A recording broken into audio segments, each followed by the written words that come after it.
எஜமானன் நீங்க தானே, என் எஜமானன் நீங்க தானே, எஜமானன் நீங்க தானே, என் எஜமானன் நீங்க தானே. உன் கரத்தையே நோக்கிடுவேன், என்னை என்றும் நீர் நடத்திடுவே. ஆண்டவராகிய இயேசு கிறிஸ்துவின் நாமத்தினாலே உங்கள் அனைவருக்கும் 2274வது காலை மன்னா செய்தி மூலமாக சந்திப்பதில் மிக்க மகிழ்ச்சி அடைகிறேன். தேவனாகிய கர்த்தர் நேரம் முழுதும் பாதுகாத்து அற்புதமாய் ஒரு புதிய நாளை தந்திருக்கிறார். அவருக்கு மகிமை உண்டாகட்டும். இந்த நாளிலும் நாம் யாருக்காக எதற்காக ஜெபிக்க வேண்டும் என்று சொன்னால், போதை வஸ்துக்களுக்கு அடிமைப்பட்டிருக்கிற வாலிபர்களுக்காக ஜெபிக்க வேண்டும். போதை வஸ்துக்களிலிருந்து கர்த்தர் விடுதலை கொடுக்கும்படியாக, வாலிப நாட்களிலே இயேசுவை ஏற்றுக்கொண்டு கர்த்தருக்கு பிரியமாய் வாழும்படியாக ஜெபிப்போம். தேவன் பெரிய காரியங்களை செய்வாராக. இந்த காலை மன்னா ஆதாரத்துக்காக எடுத்துக்கொண்ட வேத வசனம் சங்கீதங்களின் புஸ்தகம் 148ஆம் அதிகாரம், அதில் உள்ள 12வது வசனம். வாலிபரே, கன்னியர்களே, முதிர் வயது உள்ளவர்களே, பிள்ளைகளே, கர்த்தரை துதியுங்கள். எனக்கு பிரியமான கர்த்தருடைய பிள்ளைகளே, அன்பார்ந்த தேவ ஊழியர்களே, அருமையான நண்பர்களே, இந்த இடத்துல வாலிபரே, கன்னியரே, முதிர் வயது உள்ளவர்களே, பிள்ளைகளே என்று வருகிறது. இவர்கள் அனைவரும் என்ன செய்ய வேண்டும் என்பது சொல்லப்பட்டிருக்கிறது. கர்த்தரை துதிக்க வேண்டும். ஏன் கர்த்தரை துதிக்க வேண்டும் என்று சொன்னால், அவர்தான் உன்னதங்களில் உயர்ந்தவராயிருக்கிறார். அவர்தான் இந்த முழு உலகத்தையும் படைத்தார். எல்லாருமே ஆண்டவரை துதிக்க வேண்டும். இந்த உலகத்திலே தன்னை படைத்த ஆண்டவரை துதிப்பதை தேவன் விரும்புகிறார். குடும்பங்களின் ஸ்தாபகர் யார் என்று கேட்டால் ஆண்டவராகிய தேவன் மாத்திரமே. எனவே அந்த வாலிபர் பருவத்துல, அந்த கன்னி பருவத்துல கர்த்தரை எந்த அளவுக்கு துதிக்கிறோமோ அதை பொறுத்தே நம்முடைய வாழ்க்கை நமக்கு அமைகிறது. சில நேரங்கள்ல வாலிபர்கள் தேவனை துதிக்கிற வயதுல துதிக்காம பல பாடுகள், கஷ்டங்கள், பல காரியங்களை அனுபவித்த பிறகு தேவனை துதிப்பார்கள். ஆனால் வாலிபர்கள் வாலிப பருவத்தில் இருக்கும்போது கர்த்தரை துதிக்க வேண்டும். தாவீது ராஜா தன்னுடைய வாலிப நாட்களில் கர்த்தரை துதிக்கிறவராய் காணப்பட்டார். ஆகவேதான் தேவனுக்கு முன்பதாக தன்னுடைய வெட்கத்தை மறந்து அவர் நடனமாடி துதிக்கிறார். இன்றைய உலகத்திலே அநேக வாலிபர்களை எடுத்துக்கொண்டால் வாலிப வயதில் துதிக்க மாட்டார்கள். ஆராதனை நேரங்களில் வாலிபர்கள் கண்ணை மூட மாட்டாங்க, திறந்து வேடிக்கை பார்ப்பாங்க. எனக்கு தெரிந்த ஒரு வாலிப பையன் தெரியும். அந்த பையனை பார்க்கும்போது தன்னுடைய படிப்பை முடித்து கல்லூரி படித்து கொண்டிருக்கும் போது அநேக நேரங்கள் கிடைக்கும் போது கர்த்தரை துதிப்பான். லீவு எப்பெல்லாம் கிடைக்கோ அப்பெல்லாம் சபையில வந்து தேவனை மகிமைப்படுத்தி பல காரியங்களுக்கு ஜெபித்து கொண்டே இருப்பான். அன்றைக்கு அவன் தனியா தேவனை துதித்தது போல இருந்தது.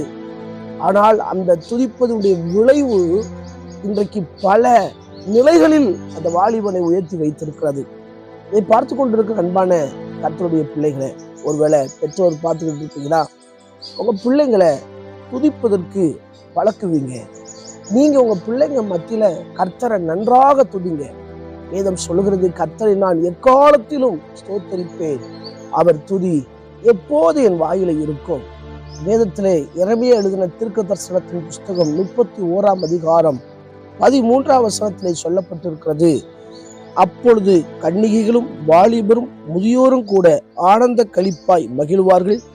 நான் அவர்கள் துக்கத்தை சந்தோஷமாக மாற்றி அவர்களை தேற்றி அவர்கள் சஞ்சலம் நீங்க அவர்களை சந்தோஷப்படுத்துவேன்.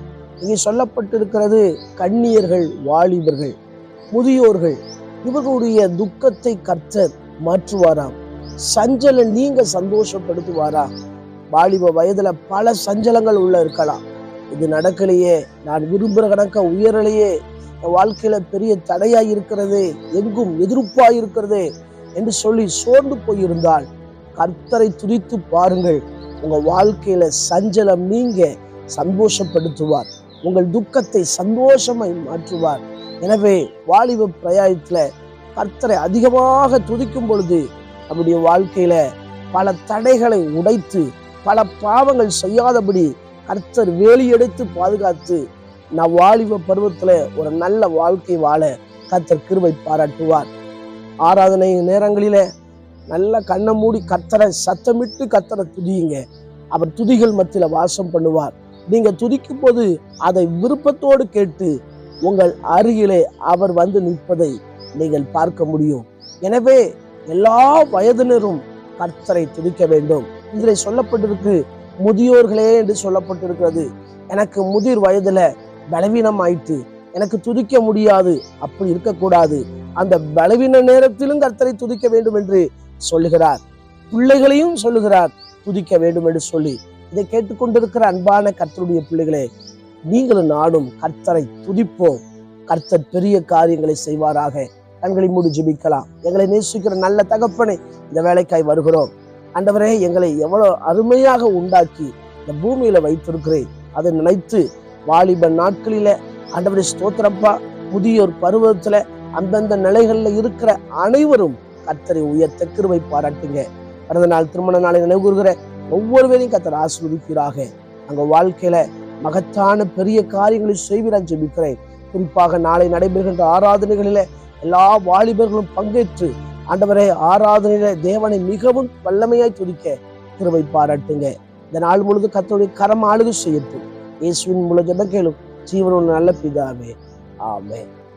ஆண்டவர் சித்தமானால் மீண்டும் நாளை ஆராதனை செய்தின் வழியை சந்திக்கிறோம். அதுவரை தேவ திரும்பி தாங்குவதாக. மாரநாதா, இயேசு வருகிறார். ஆயத்தமாவோம், மனிதரை ஆயத்தப்படுத்துவோம். ஆமென். அல்லேலூயா. Praise the Lord. எஜமானன் நீங்க தானே, என் எஜமானன் நீங்க தானே, எஜமானன் நீங்க தானே, என் எஜமானன் நீங்க தானே. உன் கரத்தையே நோக்கிடுவே,